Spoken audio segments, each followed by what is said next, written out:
Assalamu alaikum mabiya Hausa Tech TV. Yau zan nuna muku wani hanya da za ku iya siyan 5 gig da naira 1000 a kan layin ku na MTN. Amma ku sani ba kowane layi ne yake yi ba. An kai dace layin ka yana yi to shine sai ka zo ka wajen danna call ɗinka, ka danna *121# sai ka danna call, sai ka jira shi loading. Idan yayi za ka ga option ɗin nan na ka danna 1.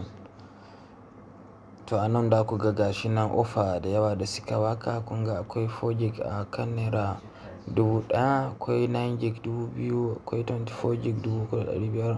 So option number 4 shine kun ga 5 gig a 1000, amma yana yin sati 2 ne ya expire. Saboda haka ka try ko za ka yi dace layin ka yana yi. Fatan kun ji daɗin bidiyon, sai mu haɗu a bidiyo na gaba. Ku yi like da follow.